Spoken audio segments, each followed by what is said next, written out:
Hi hello నమస్తే. ఇప్పుడే honourable home minister Amit Shah గారు ఒక ట్వీట్ చేశారు. ఆ ట్వీట్ ప్రకారం ఏంటంటే అన్యాచురల్ డెమోగ్రాఫిక్ చేంజెస్ని స్టడీ చేయడానికి హై లెవెల్ ప్యానల్ని అనౌన్స్ చేస్తున్నాము అనేది అమిత్ షా గారు చేసినటువంటి ట్వీట్. అన్యాచురల్ డెమోగ్రాఫిక్ చేంజెస్ అంటే ఎక్కడంట ఇన్ఫిల్ట్రేషన్, చొరబాటుదారుల వల్ల అన్యాచురల్ డెమోగ్రాఫిక్ చేంజ్ జరిగిందా లేదా అనేది మేము చెక్ చేయడానికి హై లెవెల్ ప్యానెల్ ఒకటి అనౌన్స్ చేస్తున్నాం అనేది అమిత్ షా గారు చెప్పింది.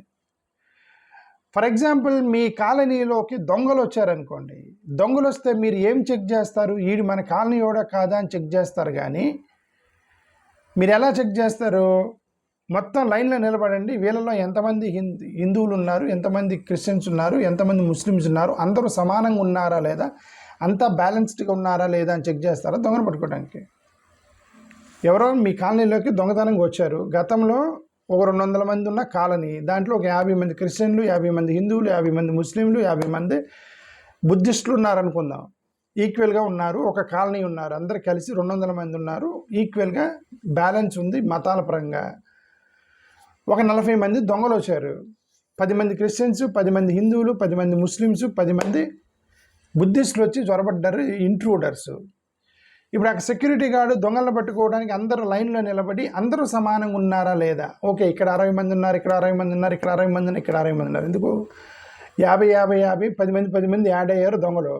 60 60 60 ఓకే, దొంగలు ఎవరు లేరని నువ్వు చెప్పేస్తావు. దానివల్ల ఇప్పుడు అలా చేయబోతున్నారు వీళ్ళు.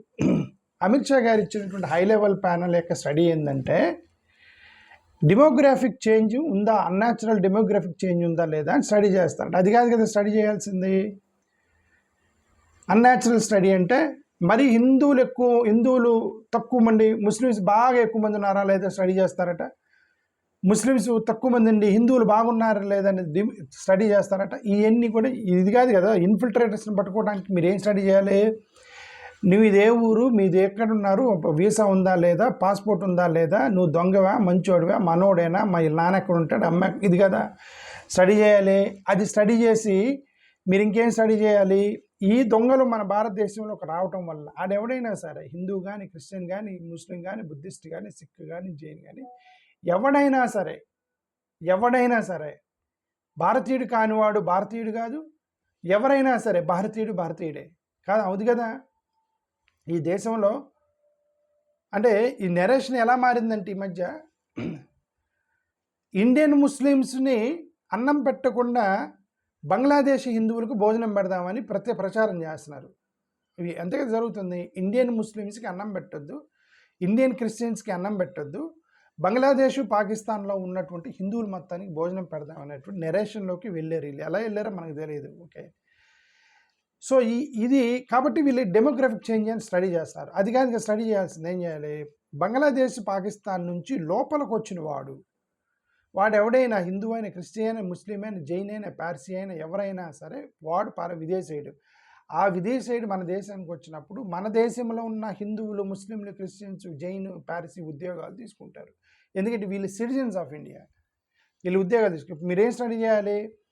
ఇన్ఫిల్ట్రేటర్స్ రావటం వల్ల ఉద్యోగాలు ఎంతమందికి ఎఫెక్ట్ అయినాయి, ఇన్ఫిల్ట్రేటర్స్ రావటం వల్ల ఈ యొక్క జీతాల మీద ఎఫెక్ట్ ఎంత పడింది. ఎందుకంటే వాళ్ళందరూ వచ్చి లేబరర్స్ అన్నమాట, ఇల్లీగల్ ఇమిగ్రెంట్స్ మొత్తం కూడా వచ్చేసి కన్స్ట్రక్షన్ వర్క్లు అక్కడెక్కడ లేబరర్గా చేరటం వల్ల ఇక్కడ యాక్చువల్గా లేబరర్కు ఏమంటారు, పని దొరక్క రేజీ 10 రూపాయలు కూడా చేస్తూ ఉంటారు. గంటకి 10 రూపాయలు ఇచ్చిన చాలు సార్, చేస్తాను, ఆకలి అవుతుంది అంటారు.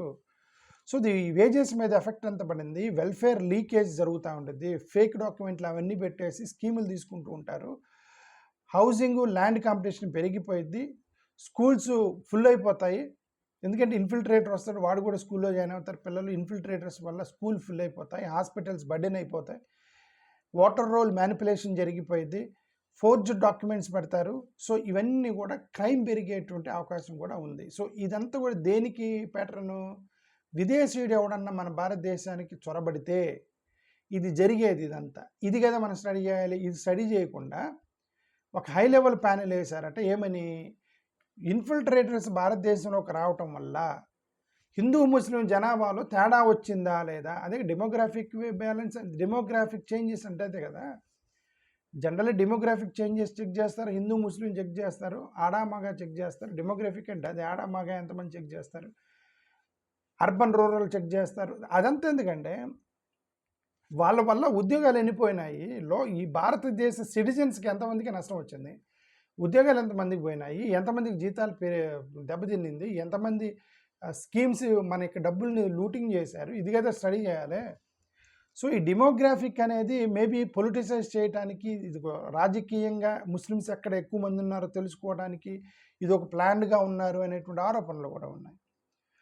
సో బ్యాలెన్స్డ్ ఇన్ఫ్లో వస్తే ఏం చేస్తారు, డెమోగ్రాఫిక్ చేంజ్ అంటున్నారు. డెమోగ్రాఫిక్ చేంజ్ అంటే చొరబడ్డ వాళ్ళు మొత్తం ఒకే జిల్లాకు చొరబడరు. ఒక 100 మంది చొరబడి ఇద్దరు బంగ్లాదేశ్, ఇద్దరేమో వెస్ట్ బెంగాల్, ఇద్దరు బీహారు, ఇద్దరు గుజరాత్, ఇద్దరు ఆంధ్రప్రదేశ్, ఇద్దరు అట్లా రాష్ట్రానికి ఇద్దరు పోయారనుకోండి, నీకు తేడా తెలియదు. కాబట్టి బ్యాలెన్స్ ఇంబ్యాలెన్స్ ఉండదు కదా. ఎందుకంటే అన్ని రాష్ట్రాలకు ఇద్దరు పోయారనుకోండి, ఒక 100 మంది వచ్చి ఒరే అన్ని రాష్ట్రాల్లో ఒకే రాష్ట్రంకి వెళ్తే పట్టుకుంటారు మనల్ని, ఇద్దరు ఒక రాష్ట్రానికి ఇద్దరు వెళ్ళిపోదామని అలా స్ప్లిట్ అయ్యారనుకోండి ఇన్ఫిల్ట్రేటర్స్. మీరు ఎలాగనుకుంటారు, డెమోగ్రాఫిక్ చేంజ్ వాళ్ళు ఎలాగనుకుంటారు, కనుక్కోలేరు. అది కాదు కదా చేయాల్సింది. సో రీజనల్ కాన్సన్ట్రేషన్ అది కూడా పట్టుకోలేరు, రీజనల్ కాన్సన్ట్రేషన్ కూడా పట్టుకోలేరు. ఎందుకంటే అన్ని రాష్ట్రాలకు ఇద్దరు వెళ్ళినప్పుడు రీజనల్ ఇంబ్యాలెన్స్ కూడా జరగదు. సో ఇదంతా ఏం స్టడీ చేస్తున్నారు అనేది మనకైతే తెలీదు. వీళ్ళు ఇప్పుడు అమిత్ షా గారు అనౌన్స్ చేసినటువంటి అది ఓకే. అయితే ఇప్పుడు సింపుల్గా అంటే వీడి అంత ఆరోపణ ఎందుకు వస్తుందంటే బంగ్లాదేశ్, మియన్మార్, నేపాల్, పక్కన ఉన్నటువంటి పాకిస్తాన్లో ఉన్న హిందువుల్ని భారతదేశానికి చొరబడితే వదిలేస్తారు అనేటువంటి ఆరోపణ. ఎందుకంటే వాళ్ళు హిందువులు కాబట్టి రానివ్వండి పర్లేదు, మన దేశంలోకి హిందువులు వస్తారు, మరి హిందువులు వస్తే వాళ్ళు ఇక్కడ ఉద్యోగాలు తీసుకోరా. బంగ్లాదేశ్, పాకిస్తాన్, మియన్మార్, నేపాల్లో ఉన్నటువంటి హిందువులు భారతదేశంలోకి చొరబడితే ఇక్కడ ఇండియన్ సిటిజన్స్ అయినటువంటి మన వాళ్ళ ఉద్యోగాలు పోతాయి, మన వాళ్ళకి మొత్తం కూడా బర్డెన్ అయిపోయింది కదా హిందువుల వల్ల కూడా. అలాగే హిందువులు కానీ, ముస్లిం కానీ, క్రిస్టియన్ కానీ, సిక్ కానీ ఎవరైనా సరే వచ్చినప్పుడు వ్యాలిడ్ వీసా లేకుండా, పాస్పోర్ట్ లేకుండా, లీగల్ ఎంట్రీ లేకుండా, ఆథరైజ్డ్ రెసిడెన్షియల్ స్టేటస్ లేకుండా ఎవరు కనబడితే ఎవరినైనా వేసేయాలి కదా, బయటికి తోసేయాలి కదా. అలా కాకుండా డెమోగ్రాఫిక్ చేంజెస్ మాత్రమే స్టడీ చేస్తున్నాం అనే దాని మీద కొంతమందికి అనుమానాలు ఉన్నాయి, వీళ్ళు ఏం చేయబోతున్నారు అనేది.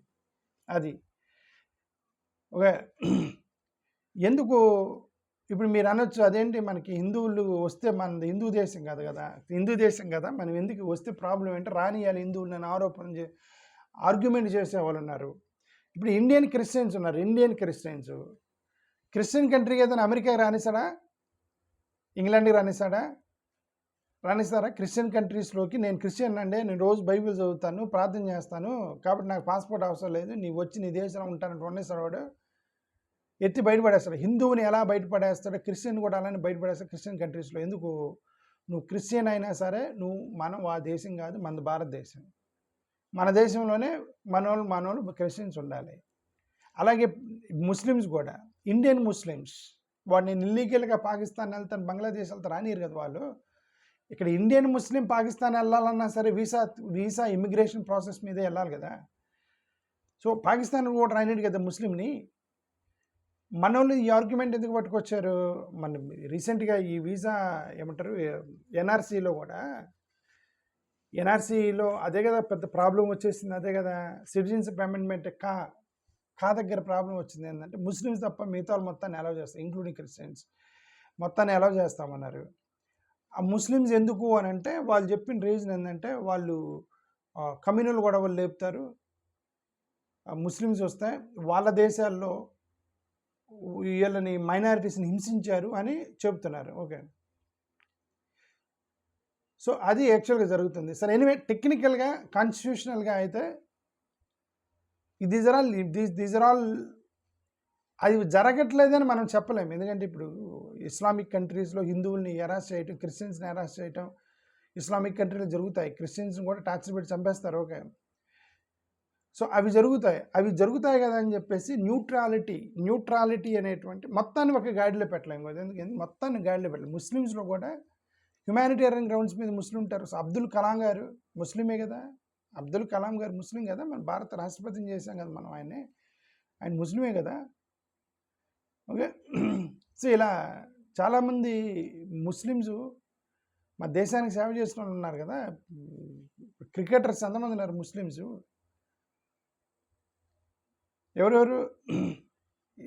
ఇర్ఫాన్ పఠాన్ ముస్లిమే, ఇప్పుడు షమీ ఆడుతున్నాడు ముస్లిమే. ఇలా చాలామంది ముస్లిమ్స్ కూడా దేశానికి క్రికెట్ ఆడారు, సేవ చేశారు. సో రిలీజియన్ బేస్ మీద ఎలా కనుక్కుంటారు అనేది, రిలీజియన్ బేస్ మీద ఇలా ఇది చేయటం అనేది పార్ట్ ఆఫ్ ఇండియన్స్కి మనోభావాలు దెబ్బతింటాయి. ఇది యాక్చువల్గా మనోభావాలు దెబ్బతింటామంటాయి, అది నా తెలిసిన వరకు. సరే, ఎనివే వాళ్ళు అది అనౌన్స్ చేశారు, గంట క్రితమే అనౌన్స్ చేశారు, హై లెవెల్ ప్యానల్ వేస్తున్నాము, డెమోగ్రాఫిక్ చేంజెస్ జరిగినాయా లేదా అని ఇన్ఫిల్ట్రేటర్స్ని పట్టుకోవడానికి అన్నారు. నా ఉద్దేశం దాని బదులు ఇన్ఫిల్ట్రేటర్స్ని పట్టుకొని దానివల్ల ఉద్యోగాల మీద, ఎడ్యుకేషన్ మీద, స్కూల్స్ మీద, హాస్పిటల్స్ మీద ఎంత ఎఫెక్ట్ పడింది అనేది స్టడీ చేస్తే డెమోగ్రాఫిక్ బ్యాలెన్స్ చేంజెస్ ఇవన్నీ కూడా పొలిటికల్ పదాలని నా ఉద్దేశం. థ్యాంక్ యూ, నమస్కారం.